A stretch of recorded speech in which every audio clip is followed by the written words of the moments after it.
Hello, my name is Dominic Butler and I'm the lead game designer on Ghost Recon Wildlands.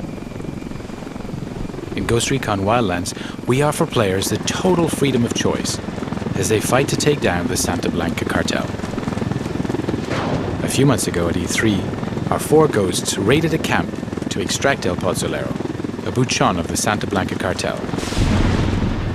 Today, we want to show you another way to play the same mission, taking a stealth approach and using the cover of night to our advantage.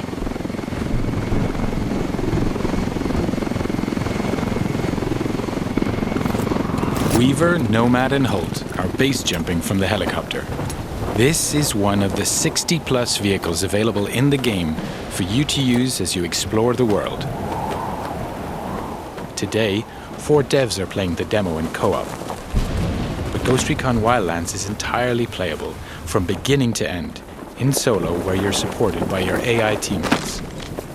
Weaver has landed on a cliff nearby to gain a vantage point and provide cover for Nomad and Holt, who are now landing and moving towards a cartel checkpoint.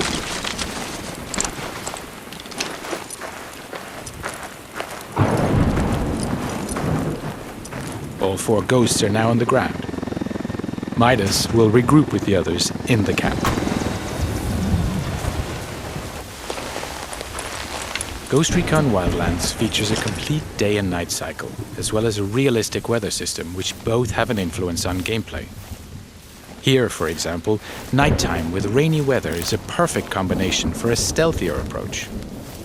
Ideally, we want to gain access without alerting the cartel, so it's time to be creative.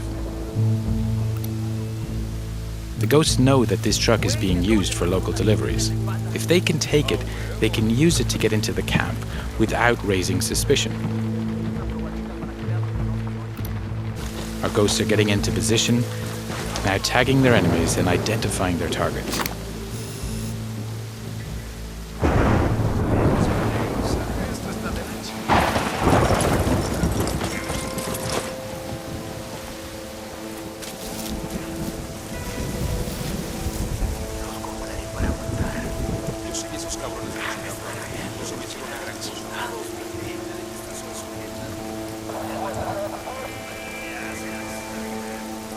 Midas is now using the sync shot feature to assign targets to his teammates.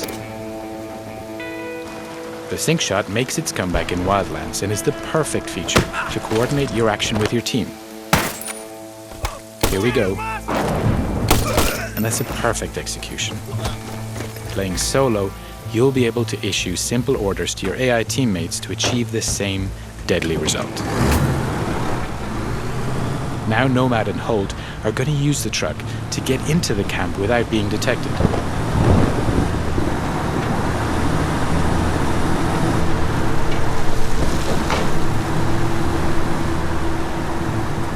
The cartel recognize this truck, and so the ghosts are in.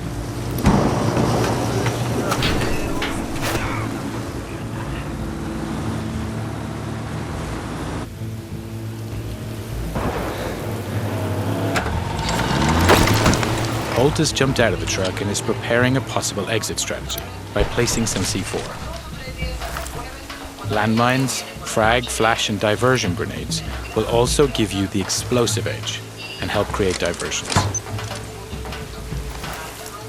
With more than 50 weapons available in the game that you're able to use and customize with hundreds of different attachments, it's up to you to choose the right weapon for the job. Each of them has its own ballistics model with piercing, dispersion, and bullet drop.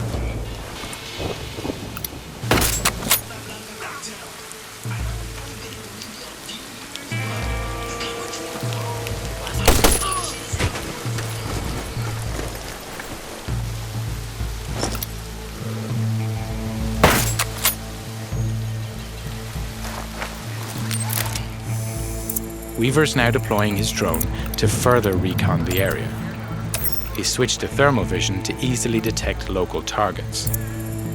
Other special upgrades can be added to the drone too, including an EMP pulse that deactivates electronics, a noise generator, or high explosives.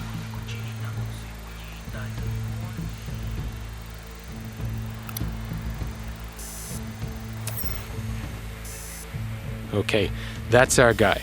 El Pozzolero working late into the night.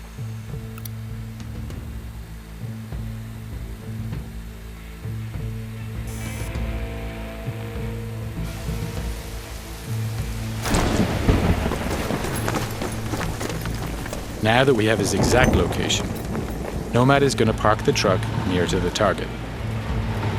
In order to complete your mission, coordination and communication are key.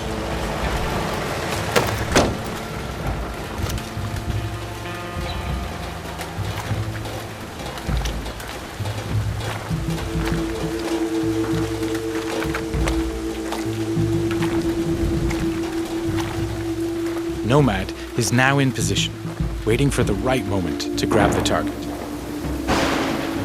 Midas is heading towards the camp to rejoin Holt and Nomad.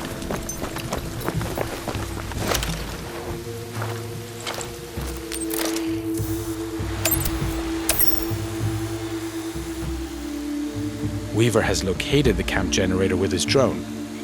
If the team manages to shut it down, they'll kill power in the camp, which will prevent triggering alarms or secondary reinforcements.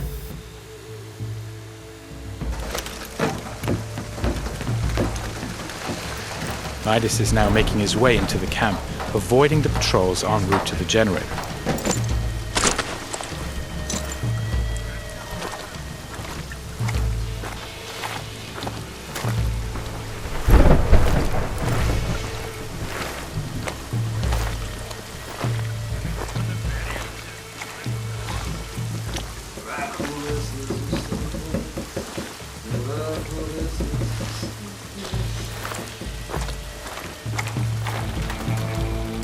Holt is placing more C4 on the other side of the camp to provide further distraction in case the ghosts need it during their escape.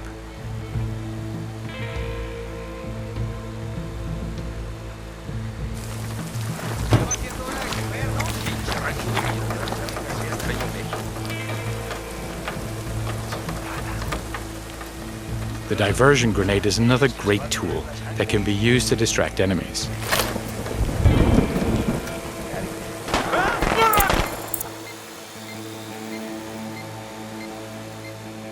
Since we're attacking this camp at night, we can take advantage of each NPC's unique day and night agenda. For example, this soldier here is taking a rest.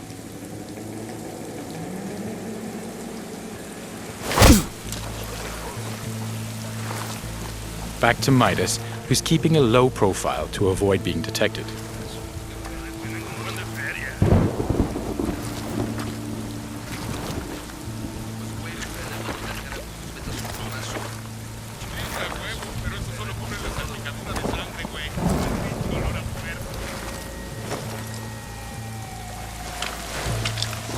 Holt is making his way towards Nomad and El Pozzolero's location.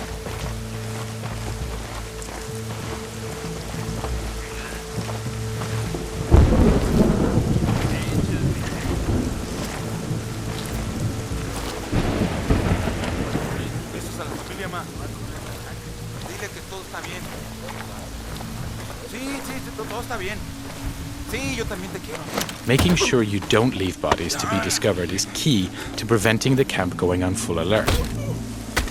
You can grab and drag your enemies away from the patrol path, so when you knock them out, they're out of sight.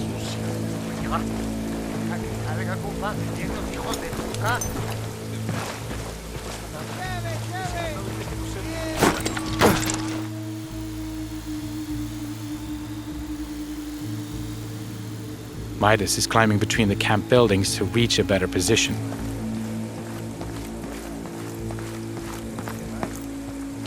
All the while, Weaver continues to provide cover.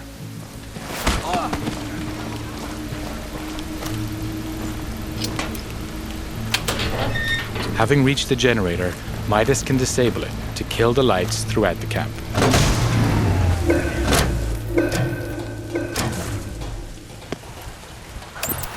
Nomad has activated his night vision to get closer to El Pozzolero. Now, while enemies don't have night vision, they will become suspicious as to why the lights are suddenly out. Now, we need to extract our target from the camp. The enemies are now alerted by the noise and are trying to find its origin.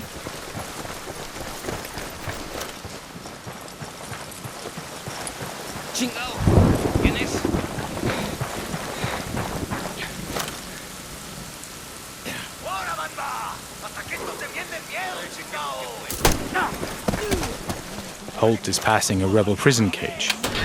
The rebels are another faction in the game. They have their own conflict with the Santa Blanca, so they'll spontaneously engage whenever they get the chance.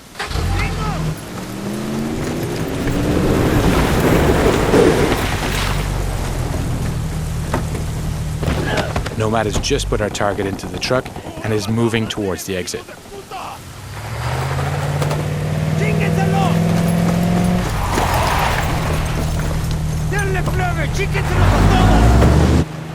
Weaver is liberating another group of rebels. This camp is now erupting into a full gunfight between the rebels and the Santa Blanca. And to provide further disruption, we blow that C4 we placed earlier.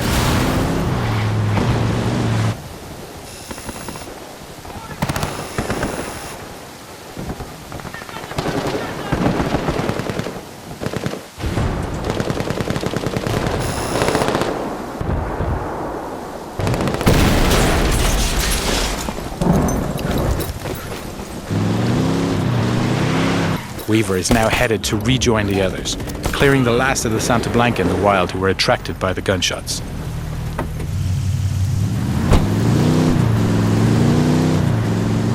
So now with El Pozolero in our custody, we're going to deliver him to our rally point and learn key information about the cartel and his bosses. That's the end of the demo.